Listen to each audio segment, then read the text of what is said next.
Hey class, I realize that many of you may not have created an HTML page before, um, so I wanted to give a brief overview. I'm not quite sure how long this bonus lecture will be. The material that we're going to cover isn't strictly necessary for the class, but it is going to pay dividends in terms of your career if you do intend to go on and get a job as a software developer or web developer. It can also be helpful just as a new means to keep notes as well. You'll see if you stick it out. If not, this video is completely not necessary for the class. It's just something I'm creating for your benefit. So if you're pressed for time, come back and view it later, or not at all. The material won't show up on the test. But if you are curious about how to create a web page, and in particular, more than just a web page, later on, whenever in future bonus videos, if we have time to do this, how to build fully functional applications from the ground up, and all levels of web development and service-oriented architecture and so forth. It really starts from a very simple foundation. So I don't want to move too fast, so I wanted to start at the very beginning so that everyone kind of had a common ground. So before we even get into before we get into CSS or JavaScript, I thought it would be important to just review an HTML document. So that's what we'll do now. Okay, thanks for sticking around. Okay, so in order to do this, we need first an HTML page. By convention, the file is called index.html. And so the index, index.aspx, index.asp, index.php, index.html is what a web server will look for whenever it's looking for a default file to serve up. So if you go to a web address, the web server will have a directory that it looks for your content in association with that address. And if no file is specified, then it needs a default behavior. And so you can configure it. You can go out of your way to configure that default behavior to be a listing of directories as if you were using File Explorer. But instead of being able to write to it, you can only navigate through the folders and look at the files, but you can't create anything new. It's a read-only view. But you can also configure it, and by default most of them will be configured to look for an index.html. So it's the page that you show whenever you navigate to a directory that is the root directory or the subdirectory of your website. Okay, so the structure for that file, and I think I mentioned this, is that it is a document type, and so it's just a special an alternative to expand upon rich text documents. Right? So we need a declaration, and HTML5, which is the modern standard, and I don't recommend you even bothering to learn the older stuff. If you just wait it out, then everyone that's using something a bit older will eventually upgrade to you. So I highly recommend just learning and working with the HTML5, CSS3, and ECMA script, ES6, and going forward, any updates that are made beyond that. So it's kind of a living standard at this point. So there really is nothing else. So there's always going to be this press to support legacy things, but the technology is moving fast enough that if this is all you support, then you will eventually, you will be fine. You will reach your target audience, and if it's necessary, you can always go back and add that backward support. But there's a principle that gets referred to, and it's used in a lot of different contexts, and it's the 80-20 rule. And so 80% of in one context, the 80% of the work, or 80% of the work that needs to be done will be completed in 20% of the time. So, in really just that first step forward, that first push to complete something, you're going to get most of your work done. And then the rest is kind of just rounding off the edges and making sure that you get everything completed. And that's kind of what I'm getting at here, is that you really just need an initial thrust to get the work done. And I believe that it should always be done in a manner that is forward compliant. So something that is really what you're going to want to build on going forward. And then you can always go back and get those one-offs, but you shouldn't expect to try and get everything in a single effort.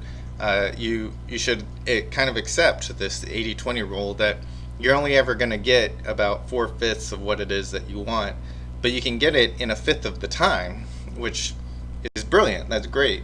You just have to be willing to come back and get the rest of the stuff later. And so if you take that manner, then you can speed up your effort by not trying to exactly be perfect and get everything. It kind of takes forever to get everything, but you can get most of it pretty quickly. And so if you kind of learn the dance of development, then you'll see what I'm getting at, and just get that biggest slice first is what I'm getting at. So okay, so HTML files are a document, and you can display content without CSS and without JavaScript, which is what we'll do today. And then later, if we have additional time to come in and do these bonus videos, that we'll go back and we'll add CSS. We'll either do it, we'll show the style element, which is deprecated, but it's kind of the basis for what CSS was. So CSS was meant to be this replacement, this reusable version of the style element, and then so we'll create it ourselves, and then we'll refer to a library, and then we'll start to include JavaScript to make it a little more interactive. But first, I just want you to understand the document structure of an HTML file, and then later when we're discussing JavaScript, we'll talk about the document object model, but it's built on top of the concept that there is an underlying document on the web in HTML. Okay, so we make our declaration, and it's just doc type HTML, and now we create our hypertext syntax, right? Hypertext markup language. So the root node is always HTML, and then there's optionally a head element, and the type of information that you specify here is the title, and I'll show you what this is. So this is the title bar title.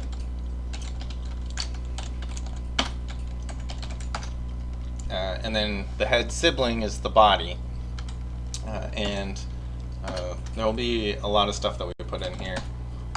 For now,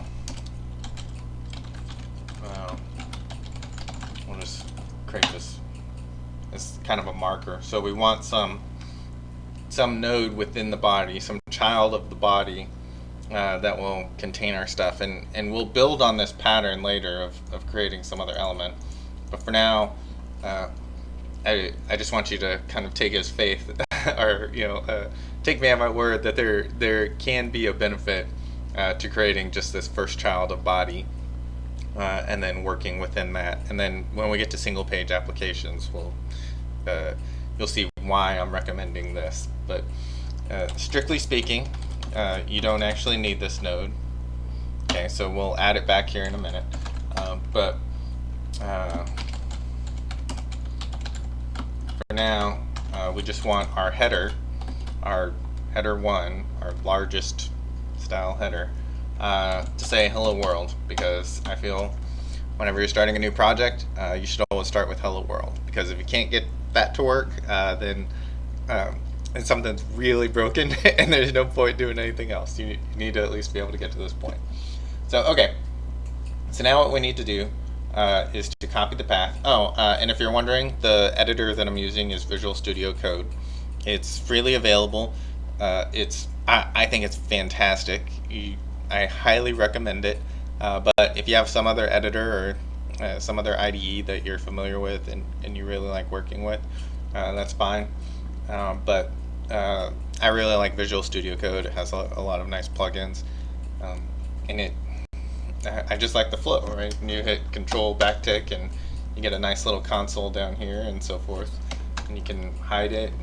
And, I don't know. It suits me. I've used the Visual Studio IDE as well. I think that's great as well.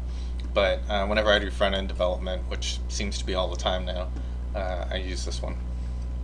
Anyway, so we copy the file's path, and then we get a web browser, and we open up the file, and we see the two things that we've done.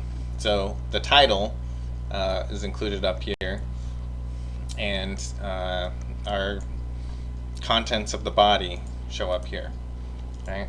And we can verify that that's what is being rendered. So we have our doc type declaration up there, and we can see the content that we've created. But okay, so I told you that this isn't the modern way of doing it. So let's create our container. Okay. And we can also give this an identifier, an ID tag of root. And so just again, if this is your introduction to HTML, this is the tag or tag name, right? This is so HTML is a tag type, head, title, body, div, and then we're about to review several more. And so if you want the full listing, then you can let's see, W3 schools HTML tags, and it'll tell you the different types of elements that are available, or so I thought.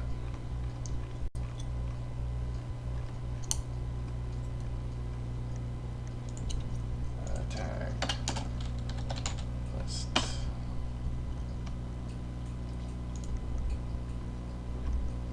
No. Well, alright. Nothing ever quite goes to plan. But there are lists available where you can see all of the available ones, and we'll be going over several of them. Okay, but as practice, whenever we have this first child where it'll contain everything else that we're going to do, then it's nice to have a hook, something that we can reference. And so we have two. We've given it a class name, and you can retrieve items from that in JavaScript, and in some future video I'll show you how. And then you can also directly access it with an identifier as well. So get element by ID, also via JavaScript. But for now, I just want you to practice that. So here.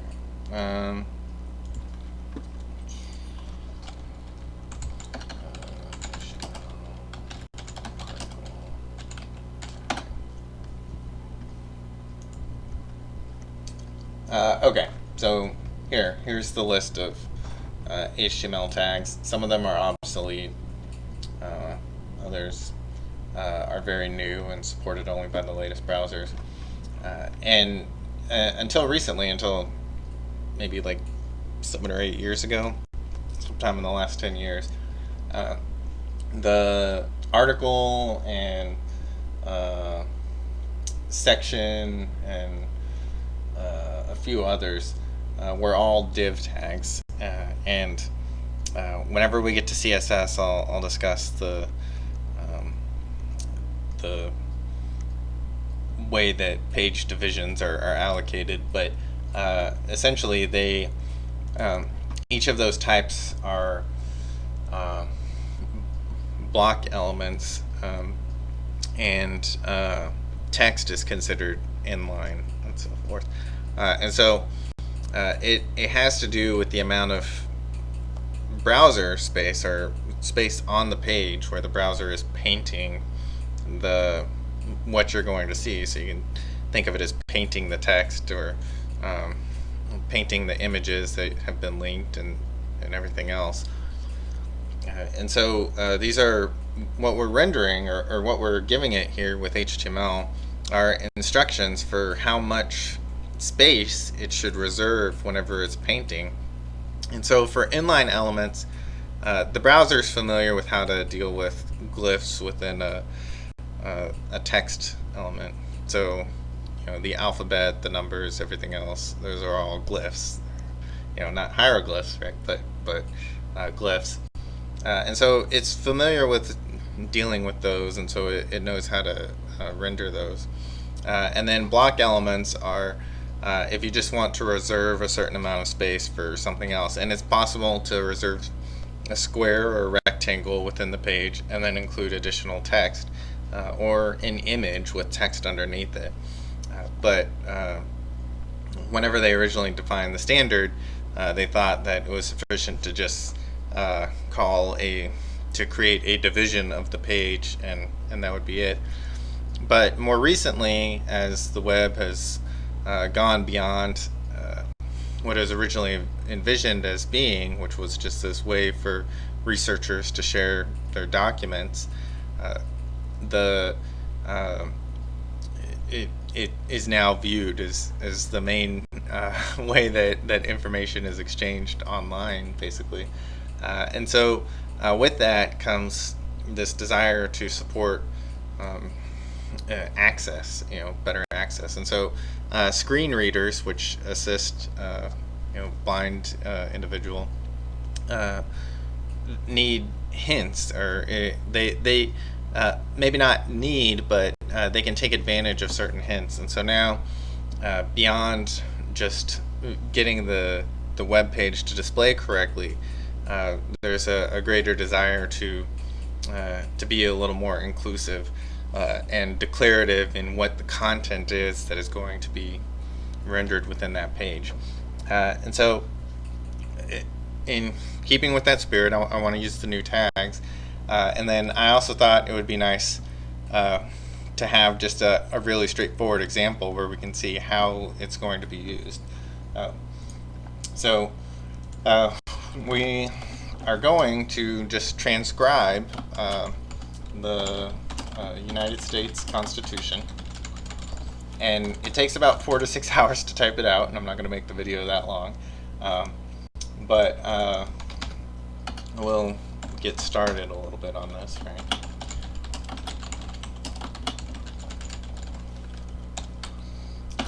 And so that document consists of articles and then sections within the articles. Okay. So we have the preamble.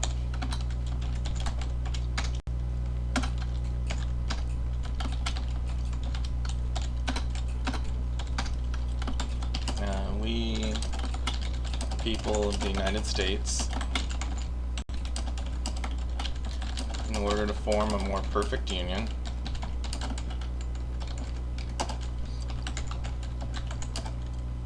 establish justice, ensure domestic tranquility, provide for the common defense, promote the general welfare, secure the blessings of liberty to ourselves and our posterity. Do ordain and establish this Constitution for the United States of America. Right. And so just a side note, since I've been really interested in this type of stuff lately. Uh, so the as I hope every one of my students knows, uh, the um, the colonies along the eastern coast of the United States once belonged to England, and then in 1776 they declared their independence, and they formed this loose confederation consisting of uh, this kind of loosely tied together uh, federation of states, or a confederation. And they, from 1776 until 1787, they were their interactions, the interactions of the states, were governed by the Articles of Confederation. But it was a very weak government. There really was no way to reconcile, or no efficient way to reconcile disputes between people from different states. And every time that happened, then the legislature, the Congress or whatever, they would have to create special tribunals every time that happened. So one of the driving forces for the U.S. Constitution was the fact that they needed some form of Supreme Court to kind of deal with all of these disputes that happened between the citizens from different states. And then if anything came up from state to state, and what if something happened in the waters along the coast of the United States? What happened if a U.S. ship was captured, or if a U.S. citizen captured some other state? Who would rule all of this stuff, and was it really necessary for it to go to Congress?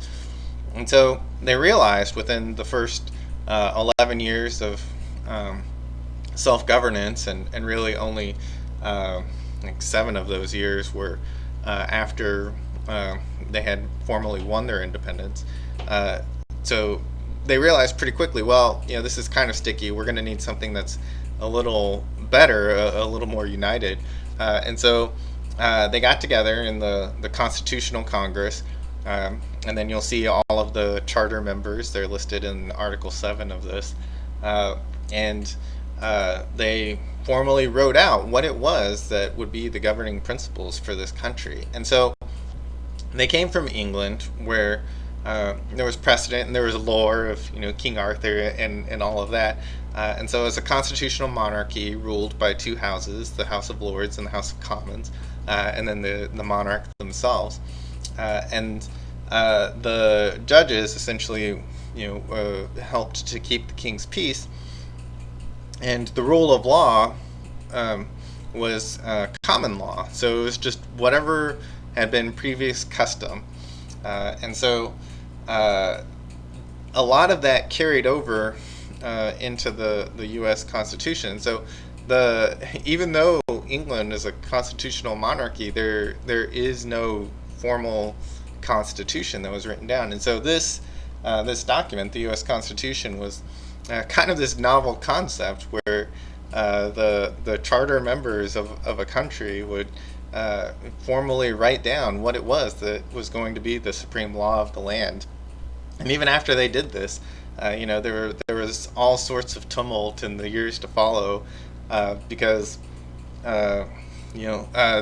each state had gotten so used to being able to govern itself, and they really didn't want to be held responsible, or held under subjugation of some central authority. And so when I first went through history, it seemed extremely dull to me, and now as an adult, whenever I go back through it, I'm kind of fascinated that the American experiment has worked to the level of success that it has. So if you've never read the Constitution, then I highly recommend that you sit down and transcribe it. And so I have done so. It takes, again, as I said, it takes about 4 to 6 hours if you want to actually sit down and do that. And so this is what we have so far, and you can see that as we've written, here, let me do a side-by-side.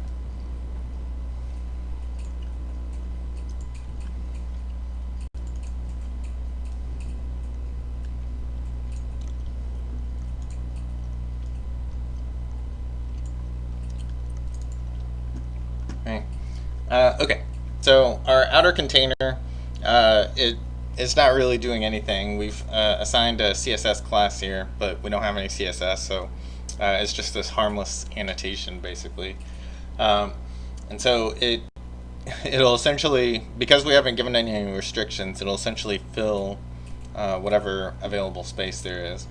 And so by default, it takes up the width of the whenever filled, it takes up the width of the browser, and then is as much height as necessary to render it the contents within. Okay, so this is what this H1 looks like. This is what the header level 2. It's smaller, and then so on and so forth. And so as you can see, the structure should resemble the kind of the structure, or you can see how it could be reduced to an outline, where we take just these header values, right? And so let's go ahead and take the time to create that outline as we go. And so an outline is just a form of ordered list, right? And so an ordered list is declared by the OL tag, and then the list items are just li, and here, we'll just make sure that we've done everything correctly so far. Right, so we have that. So let's move this down to be below our H1, and then let's create, we'll call it an aside.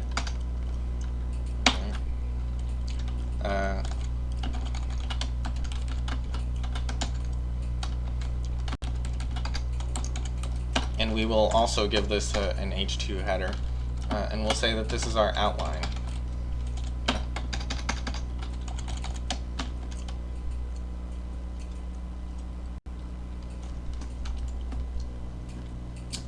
Okay, so it looks all right.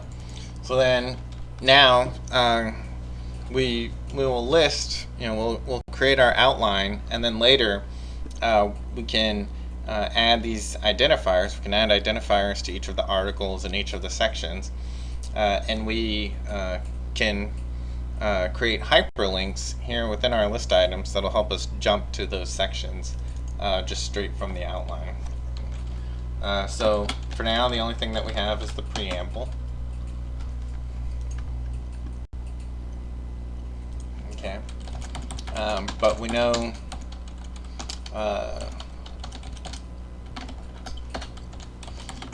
that there are 7 articles.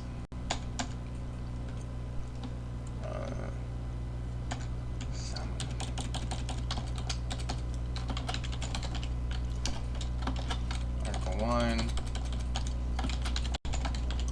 Article 2,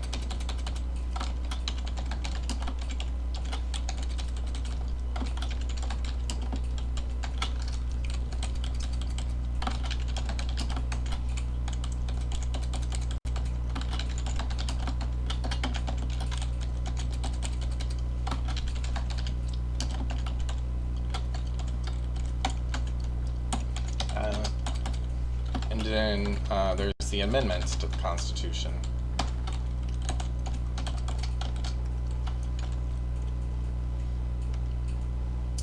And then the amendments will themselves consist of an ordered list, which will contain a preamble, or which will contain the Bill of Rights,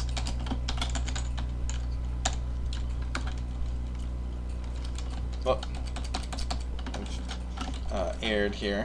That would be a list item.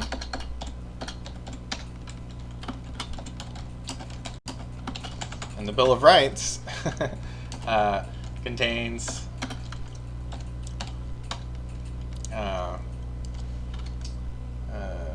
let's see.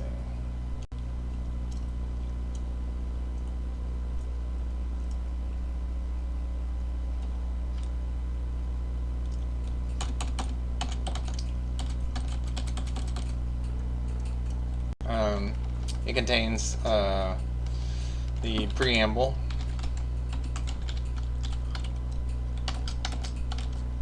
well, I've done it again, that's a list item, the preamble,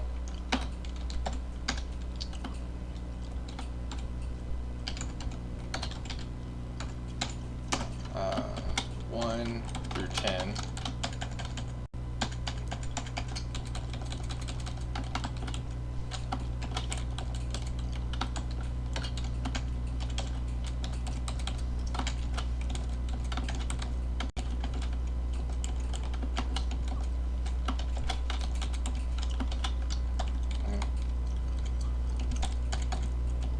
and then as a sibling to the Bill of Rights,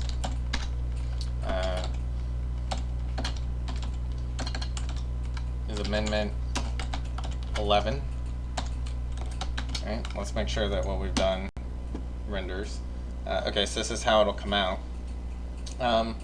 And that looks alright, except, you know, I've decided that it's really not nice to have the number 2 over here next to Article 1, when really, you know, the numbers don't necessarily make sense here, since we've kind of declared all of our articles as numbers over here.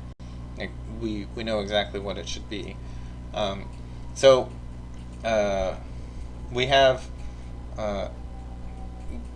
one option that we have here is to get rid of the ordering part of our list and create an unordered list, so that they're just bullet points and we know that that they're included over here. And then again, the same thing with the amendments. So the Bill of Rights isn't, you know, it was a bulk proposition. I can't remember exactly how many amendments were initially proposed. I want to say that there were 15 recommendations made by the states. So between 1787 and 1789, when Washington first stepped into office, there were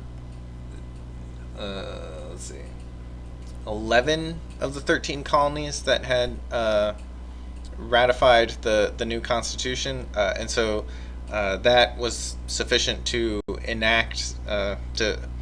It was the execution clause, so it came into effect and the government took form and so forth. But as a condition of signing on to this new form of government, the states had a list of recommendations that they wanted included. So there were 7 articles that were created as part of the initial Constitution, and it was ratified with just those 7. But the Bill of Rights was the 10 that passed from, I think, an initial recommendation list of either 13 or 15. And then Congress passed, I want to say maybe 12, either 11 or 12 of these 15 recommendations. And then the states only ratified 10, and so, you know, we're kind of taught that there were these 10 that were, you know, added right after, and it was pretty much right after. It was within a couple of years of whenever the initial Constitution was drafted, and then they spent 1788 trying to get it ratified and defending the new Constitution, and they got most of the states to agree, and then it went into execution in 1789.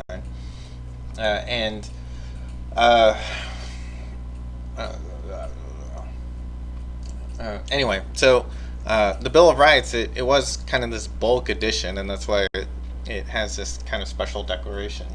But it's not one of the 27 amendments. It's the first 10, and so again, the numbering is just kind of distasteful, and again, the preamble kind of messes things up, and so I've really decided that I don't want any ordered lists. You know, maybe I can come back and find a way to renumber it so that it's done in a satisfactory way. But for now, I just want to deal with unordered lists. Right? So we fix that, And now we see that because it's a child of one of these list items, that it's designated differently. And so we come in here and we change this to an unordered list as well.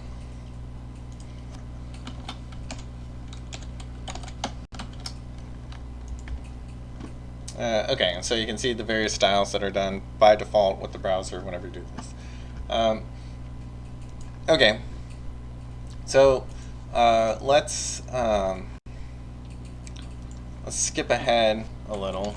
So we have Article 1, which deals with creating the legislative power.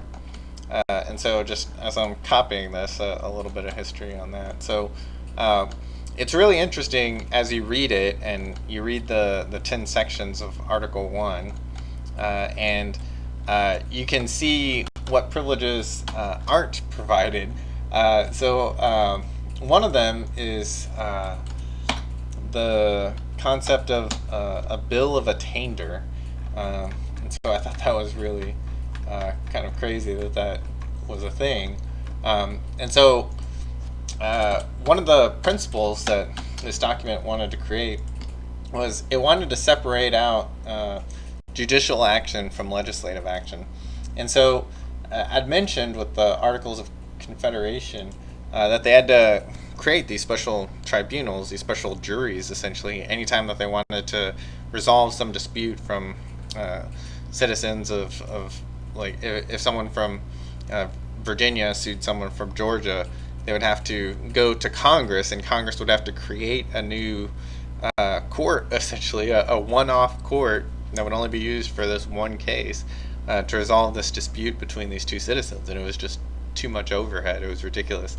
And so, but beyond that, in England, they'd also previously had the possibility of the legislature declaring someone, an enemy of the state or whatever, or just for basic or more common felonies and stuff like that. And so, rather than having a district attorney or someone that would prosecute the case for whatever wronged individual or for the state itself, Congress had the option of declaring this individual guilty, even without a trial necessarily, and so rather than a warrant, they would just issue their verdict, their preemptive verdict, and create what was known as a bill of attainder, and that was essentially the arrest warrant for this individual who had been convicted by the legislature. And so one of the novel things, something that we've all kind of grown up with as familiar, was this idea that there was this necessary separation between not just the president and the legislature, or in England's case, the monarch and the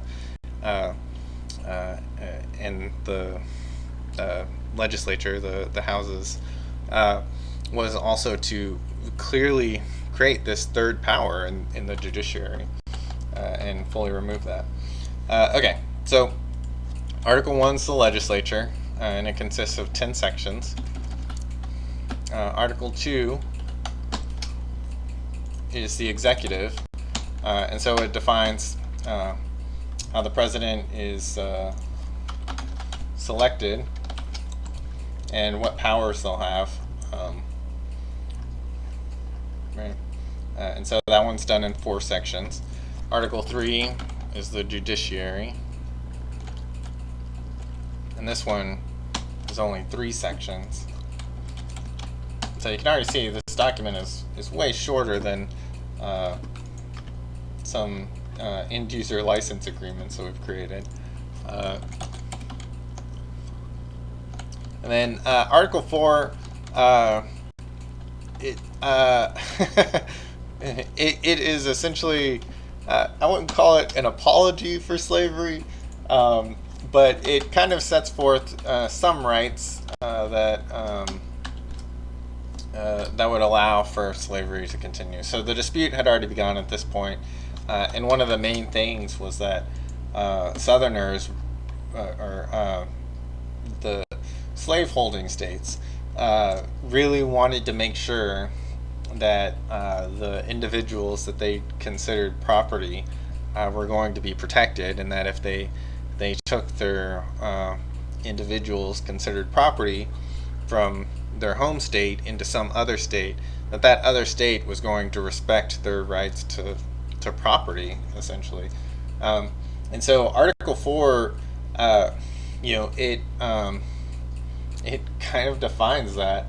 And so in modern times, it's kind of debatable whether or not this is fully considered good law. So there are states where you can carry guns and you can be licensed to carry guns and so forth.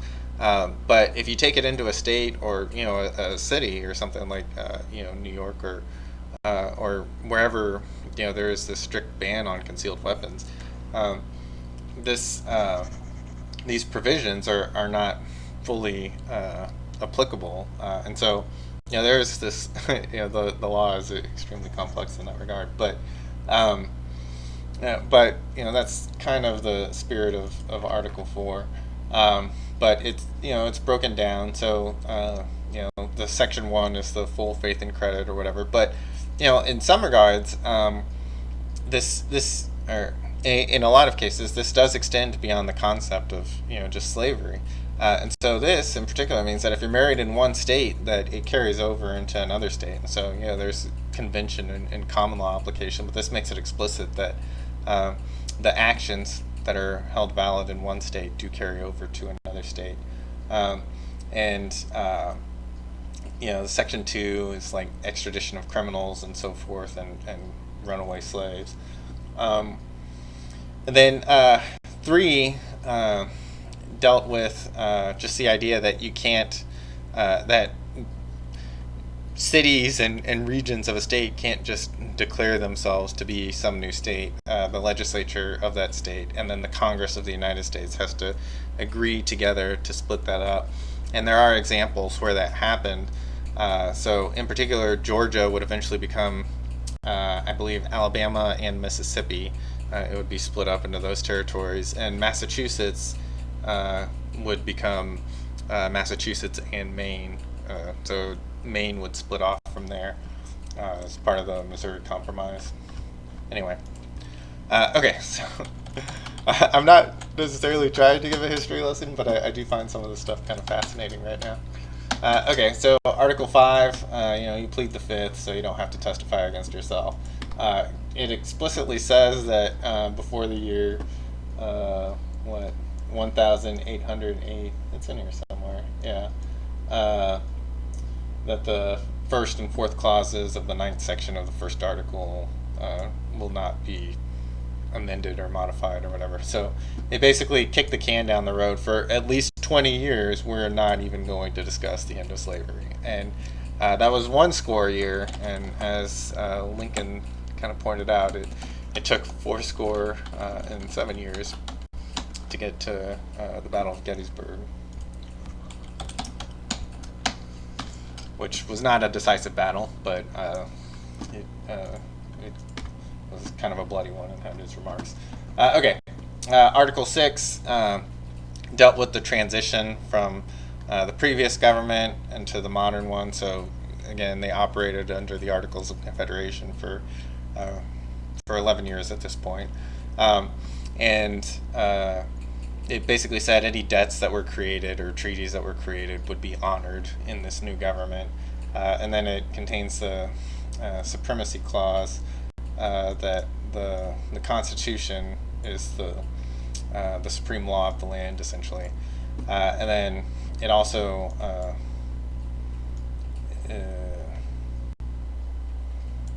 just mentions that you have to take an oath of office to hold office. And then Article 7 is just the kicker. Like, this will go into effect at some point under these conditions and hereby signed by these individuals. Okay. And so that's it. You've gotten the Reader's Digest version of the Constitution. So that's kind of what's in it. You can see it's not impossibly long. It is, fairly long, but if you break it up, it's not so bad. you can create your outline and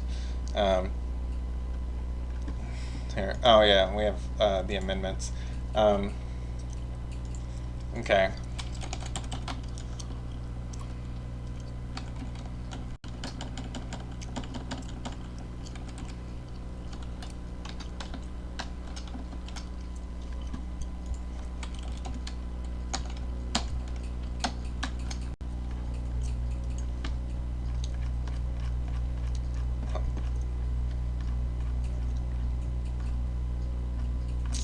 Okay, yeah, so now we have the amendments, the Bill of Rights, preamble for, and so we have the 7 original articles, and then each amendment, which we think of as amendments, can be considered as just an additional article or a modification of some previous article, but really just an additional article to the original 7, but we typically refer to them by amendment. But it is as if it was written into the original Constitution, although not necessarily retroactively, unless specified. Right? And then the first the first non-Bill of Rights amendment I think is interesting. Explicit in the motivation behind the Supreme Court was that they wanted it to be able to resolve suits between citizens of different states and international stuff and everything that didn't fall directly under state jurisdiction. And one of the things that they list is if a citizen from one state sues another state, and essentially after the Revolution, Georgia had some debts that they just didn't want to pay. The government of Georgia at that time, shortly after the Revolution, did some interesting deals. But in this case, they said that they didn't want to pay them, and so the plaintiff, they wanted their money for whatever it was that they had provided, and they sued the state of Georgia in the federal courts, and so the Supreme Court took it on, and there was this outrage from not just Georgia, but from all of or from a majority of the states, at least 2/3 of them, right, or 3/4, I guess, and they they added this amendment that said that. The judicial power of the United States should not be construed to extend in suit in law or equity. So this is a civil suit, basically, commenced or prosecuted against one of the United States by citizens. Sorry, let me fix that real quick. Whatever. By citizens of another state or by citizens of any subjects or any foreign state. So they were so outraged, and the Supreme Court, which we think of as the supreme law of the land now, was just viewed as this nuisance by the legislatures of the states at this point. And they were outraged that they would do exactly what was set forth in the Constitution and allow a citizen from some other state to sue the state directly. And so now the convention is to, unless the state opts in and allows this other individual to sue them, and the state claims sovereign immunity or something like that, and they can basically say, no, you can't sue us, whatever.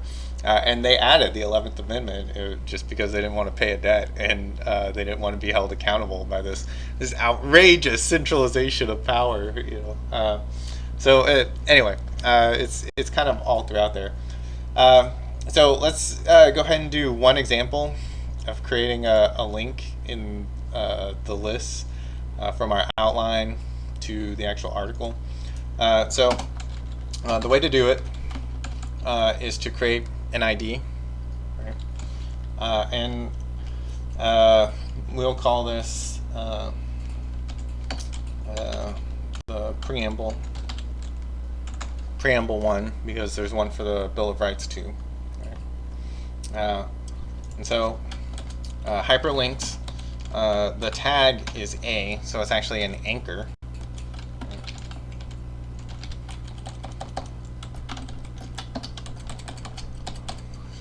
And then the href will be a pound to indicate that it's within the same page, and then it's going to be an ID, an identifier. Alright, so let's make sure I did that correctly. Okay, so now if you click on it, it jumps to the preamble. And we can do that with the amendments, right? So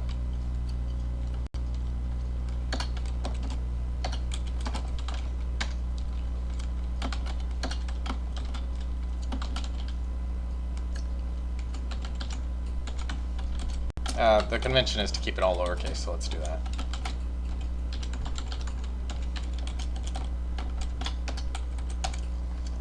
So now we need to find where they start. Article 2. It's Amendment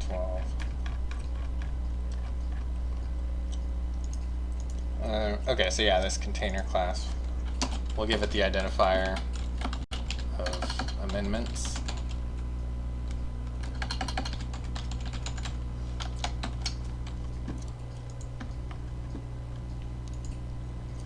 And it works, right? So that's how you do the jumping. But you notice that well, I guess you can't see it here, but the URL changes. It actually includes that identifier, so the point on the page that it should jump to. And so in some cases, if you're linking to a specific part in some long document from another web page, you may actually want to include this identifier so that it automatically takes the user to that point in the page. So you can use this to your advantage, and you'll see that it's actually a modified URL. But it does cause a page reload, which isn't always the desired action. So whenever we get to the JavaScript, we can look at smooth ways of doing this. And so one of the libraries, so there's a few pre-rolled libraries for styling and with these JavaScript helper libraries that'll create these smooth actions, like getting these modal dialogues to pop up smoothly without a page reload, and scrolling down to the page instead of jumping down to it, and so forth. And so Bootstrap is probably the most popular, and then one of the ones that I like to use is Materialized Css, and that contains a scroll spy module within it, that whenever you click on it, instead of jumping to it, it scrolls the page down, and I feel like it creates a smoother effect, especially for single page applications where the whole idea is that you essentially never reload the page. But we can discuss all of that later. So this is, essentially a bare bones HTML document. We haven't done anything other than raw HTML. And so the next time I do one of these, we'll add some CSS. We'll look at breaking up this document into multiple pages. Maybe we'll do it in the style of, I believe, congress.gov or uscongress.gov. I forget what the website is. They contain a copy of the Constitution, and it gives a name to each of the clauses and so forth that are contained within it. And so I suppose for law students, it's the Constitution, it's the supreme law of the land, so it's so commonly referred to that they've essentially named every clause in it. But I don't know those at the moment, but maybe someday. And so, but the way they do it is that they also allow you to break up it and jump to not just a specific article or a specific section within an article, but jump all the way down to a specific clause within some section in an article, and then subclauses and so forth. But anyway, they break it up by page, and so we'll look to break up this not too long document. I've definitely read and definitely typed longer than this, but break it up into something that's a little smaller. And so maybe we'll put the outline on one page, and then each of these elements, and extending down to all of the amendments, will contain their own page. And so we'll see how to organize that in a project. And again, we'll add some CSS, and then eventually we'll add some JavaScript and so forth, and we might use this to create our first single page application, and then go from there. But this is all, side work. It's just an introduction for anyone that's not particularly familiar with web development, and it's starting at the very bottom so that we all have some common ground to build on. So, all right. I think that's plenty long for something that doesn't strictly relate to the content of this class. But I do encourage you to type it out by hand. Again, it'll take 4 to 6 hours, so spread it out over a week or whatever. I probably won't be able to do another one of these before next Thursday, the September 10th. So, all right, I will speak to you all in the normal lecture. Have a good day.